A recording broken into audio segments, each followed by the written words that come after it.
Hi there. Today I'm going to speak with Greg Henke from Pillar to Post Home Inspections. We're going to talk about spring maintenance on your home. My name is Katrina Weir from Keller Williams Realty Boise.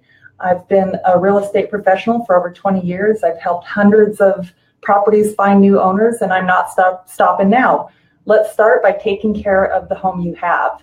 So Greg, tell me what we should start with when taking care of our home in the spring. Yeah, thank you, Katrina. Excited to be here today. So I think the first thing is just kind of start top to bottom with your home. So, coming off the winter months, it's a good idea to take a look at the roof, any loose shingles, any repairs that might be necessary there, and then work from there down to the rain gutters. Usually spring is a good opportunity to go ahead and clean your rain gutters. We're going to get into the spring months where the storms blow through the valley rather quickly. So you want good drainage off the roof. And then moving down from there, plumbing, you might want to check your exterior hose bibs on your house. Sometimes they may have a slow drip that developed over the winter that you're not aware of. I'm seeing a lot of that right now with the listings that I'm taking. I walk around the house and I see them dripping. So that's a good advice. Yeah, and it's good to catch it now because that water potentially could migrate on into the crawl space of the home. So you want to take a good look at that. And then the other thing is we're going to be firing up sprinkler systems here real soon. So be prepared for any damages from the freezing. Usually there's 2 or 3 repairs to a sprinkler system. We just went through a time change last week, and I like to tell people with the time change, change your batteries and your smoke detectors at that time because when do smoke detector batteries usually fail? 3 o'clock in the morning. Never fails. Yeah. So if you get in the pattern of doing that during the time change, you'll be less likely to get woke up at 3 in the morning. The other thing is we're about to go into the hot summer months, so service and maintenance of a furnace and air conditioner is a big thing to do right now. Filter change your furnace, should change those about every 3-4 months. And then moving on to the doors and windows, check your weather seals or weather strips around doors. Make sure you have no air leaks. As we go into the cooling months, keep that heating bill down. A few other things. That keeps bugs out too, right? Yeah, and another thing, we see a lot of bugs enter through chimneys. So if you have a fireplace and your flue's open for the chimney, you've been burning through the winter. So you want to close that flue in the summer months because birds may nest, you may get a hornet's nest. And it's amazing how many dead hornets I'll see in the fireplace or even a gas fireplace insert.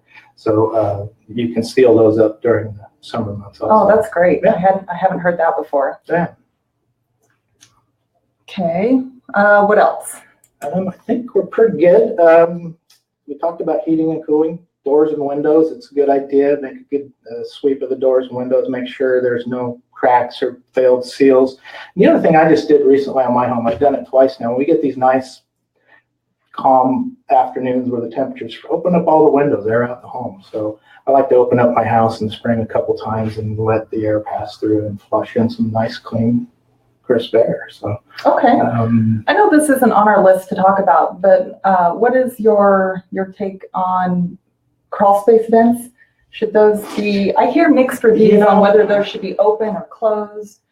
Yeah, and I don't have the perfect answer to that. I'm kind of an advocate of leaving them open year round. Okay. I think with the moisture intrusion we have here in the Boise Valley and what we see as home inspectors with moisture, high humidity levels in the crawl space, it's always good to have a nice airflow passing through those vents year round. The only thing I'll caution you on is if there's a vent near, say, a master bathroom where you potentially could have some plumbing in the winter. You want to close those in the winter to keep pipes from freezing.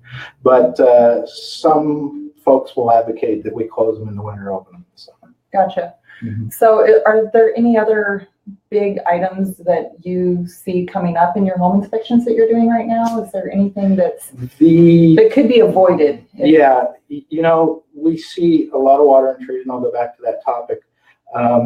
One of the more common, believe it or not, water intrusion issues is sprinkler coverage. So if your shrubs are overgrown and your sprinkler's not spraying that full pattern of water and it's just falling down to the sprinkler head and it gets down into the crawl space. So trim your shrubs, clean up your flower beds, get the leaves off the sprinkler heads. Just be prepared to mitigate any potential for water collecting up against the foundation of the home. So it's a good practice. Yeah.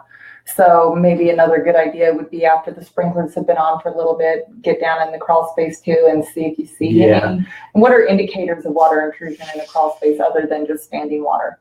You know, the only indicator is go down there and look and see what's going on. Yeah. Now, I've done enough of these that I can pull a crawl space hatch, and usually I detect with my nose it's moist down there. There's some water.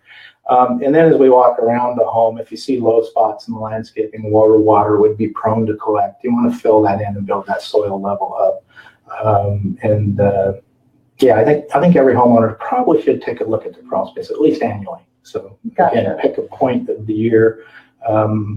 There's probably not a good time, it's spring or fall or something of that nature. Okay, so to recap, check your smoke detectors. This is a great time of year. Have your furnace and your AC serviced every year. Do that every single year. That extends the life of the unit as well as maintaining the house. Those are big ticket items that you don't want to screw up because you didn't take care of them. Check your weather stripping around your doors. Check your sprinklers. Make sure it's covering properly, not hitting the house, not collecting on the foundation, and check the roof. The roof is something we don't see on a day-to-day basis, so get up there, or a lot of roofers will come take a look at it for you for free, and you can do minor maintenance items up front instead of waiting until you have a big ticket issue to deal with. Taking care of your house is a priority. It is your biggest financial investment most people make in their entire lives. So take care of it as you go and protect it so that investment doesn't depreciate or reduce in value from avoidable actions that could have taken along the way. So thank you, Greg, for being here with me today. I hope this was helpful. I would invite you to reach out to me if you'd like to talk to Greg. He comes and does home inspections whether you're selling your house or not. I've had that done, so it's a great thing to do if you just want to get your honey-do list. So reach out to myself or Greg, and we'll get you set up with a home inspection. And I also, in the comments, I have a link to my full list of spring maintenance tips, 19 ways to maintain your house this spring. So click on that link and download that file and just go through your honey-do list and have a fabulous spring and make it a wonderful day.